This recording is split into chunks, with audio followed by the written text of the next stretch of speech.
Let's imagine for a moment that it's October 29th, 1963, and you are a UCLA graduate student named Charlie Klein. It's just like any other day. You wake up in the morning, you over-caffeinate yourself, probably stuff yourself full of junk food, and roll into the lab with all the other graduate students. You sit down at your Sigma 7 computer and start typing in the word login. You type an L, you type an O, and then the entire computer crashes, so you don't think much of it. Until you get a call from the folks over at the SRI lab at Stanford letting you know that they got your message. It wouldn't be for a long time until you realized that LO, that simple word you sent, would become the first email ever sent over the internet. So now let's fast forward 50 years to today. We think we have communication mastered. I can text you, call you, email you, video call you. Hell, I can even Snapchat you. Like, who needs that? But how many times have you texted someone, I love you, and felt absolutely nothing? Or video called a desperate friend and felt completely helpless because you can't help them, even though in many ways you are there in every sense of you. In 2013, an industrial designer named Jinsop Lee gave a TED Talk on how to design for the 5 senses.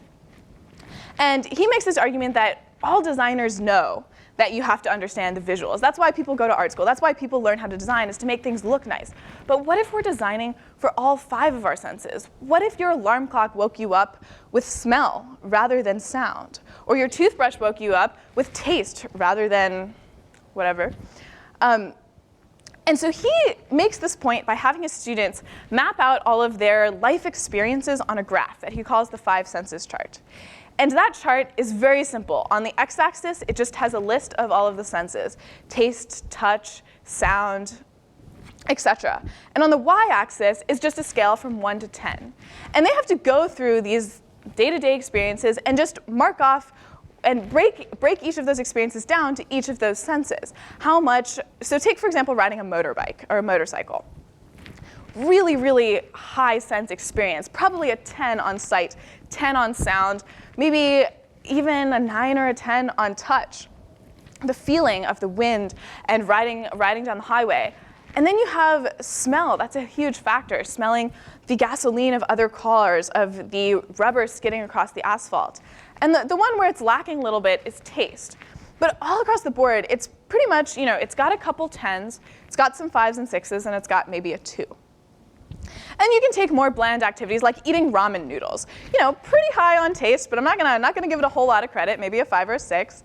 Pretty high on smell, again, maybe a 5 or a 6. And something that's really interesting is part of the experience of eating ramen noodles is the sound. There's that satisfying slurp as you guzzle those noodles down right before you take an exam, and that's, would put that at maybe a 2 or a 3. But the rest of them kind of fall away. And so you have this total score that's significantly lower than riding a motorcycle. But there's one experience that's really interesting and stands out over all other life experiences. And this particular experience scores it's exclusively 9s and 10s across the board. And maybe some of you are thinking of it, but that experience is really great sex. And so we have to think about this and say, how can we design using things that we learn from sex? And something that's really interesting is, so when I would rate that, I would put 9s across the board and maybe an 11 for touch, because touch is the dominating experience in sex. And just the same way that scent is frequently linked to memories, touch, we're finding, is very frequently linked to love and interpersonal relationships and the things that make us want to communicate with each other. So in the 1950s, a guy named Henry Harlow did a series of now controversial experiments on baby rhesus monkeys. And he essentially separated these monkeys from their mothers at birth and put them in wire cages with 2 potential surrogate mothers. And one of them was a metal frame that had a feeder system in it. The other one was just a terry cloth monkey, kind of similar to a plush toy. And at that time, everyone expected the monkeys to cling to this wire frame that had food in it, because all babies want is food, right? That's the sustenance of life. And what blew researchers at the time out of the water is that what the monkeys did instead was cling to that terry cloth monkey until they were starving, run over to the other monkey, feed for a little bit, and go back to that terry cloth monkey. So that led to 20 years later Bowlby's attachment theory, which essentially says that what is really driving human relationships is cuddling with their mothers or caregivers frequently. How can we, that sense of belonging comes from how much we're being touched as a child. And that plays into how we build relationships for our entire life, is kind of from that childhood time. So in the early 2000s, a series of experiments was done where a attractive young man was sent into nightclubs and asked various women to dance. And each time he said the exact same thing. He said, "Hello, my name's Antoine. Would you like to have this dance?" during the slow songs. But he alternated between gently touching the women on their arm or not touching them at all. In cases where he touched the women on the arm, over 65% of them said, "Yes, I would love to have this dance." But when he didn't, just under 40% agreed to the dance. So if you're not convinced, they took this research a step farther, and now they had Antoine go out on the street and just ask completely random women for their phone numbers. But he did the same thing. Half the time, he gently touched them on the arm. Half the time, he didn't. And in cases where he didn't touch them on the arm, 10% of them gave him their cell phone number, which, by the way, kudos to Antoine. That's pretty impressive. But in cases where he did touch them on the arm, 20%, nearly double, agreed to give him their cell phone number. And so that, to me, really proves how important touch is to the way we communicate. And so when we're communicating over the internet, we lose that fundamental skill, which is why, in many cases, you don't feel fulfilled when you're FaceTiming that friend or when you're texting someone that you love them. So let's pedal backwards to technology and go back to that for a second. There's a really interesting Steve Jobs quote from the early days of Apple when he was trying to sell people on the idea that they need a computer, which was a radical concept at the time. I'm just going to read it to you so I don't screw it up. He says, "I read a study that measured the efficiency of locomotion for various species on the planet.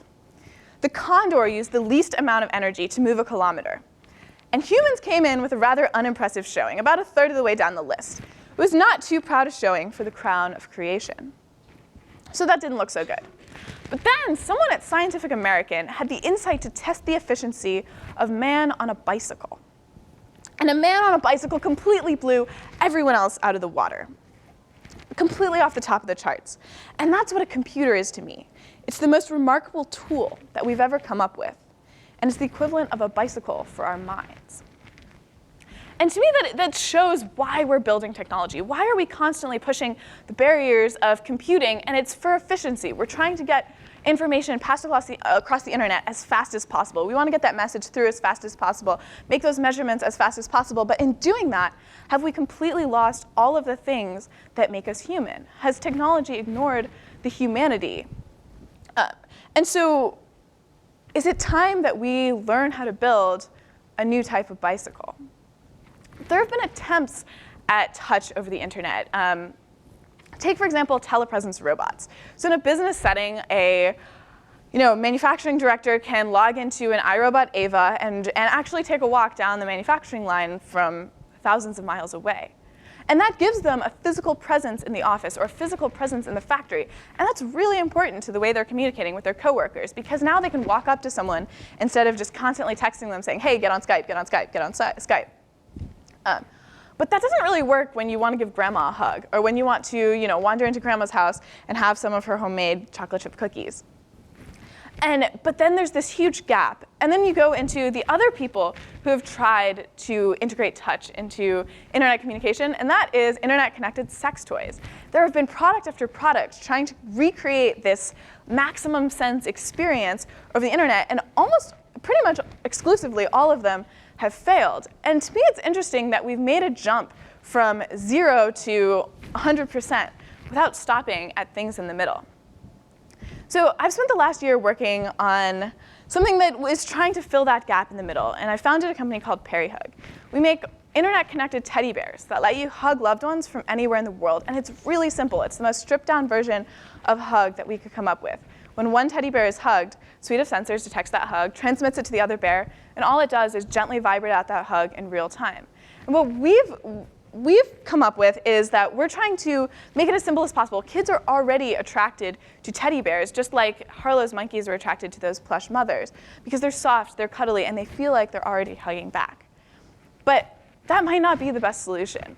We're heading down this path because we think it is, but I dare you guys to come up with what you think would be the best solution. Maybe you already have a way of hugging your loved ones or connecting with those loved ones over the internet. But what I can tell you is that society is really ready to jump on a product or an experience that shows promise of physically connecting us with our loved ones over the internet. And whether that's internet-connected sex toys or Wi-Fi-enabled teddy bears or even jackets that give your pet chicken a hug when you're not home to give them a hug, which exists, by the way, there's a need for a promise that someday, through technical breakthroughs and strengthened connection speeds, we'll be able to return communication to the way it was before we ever had the internet. Thank you.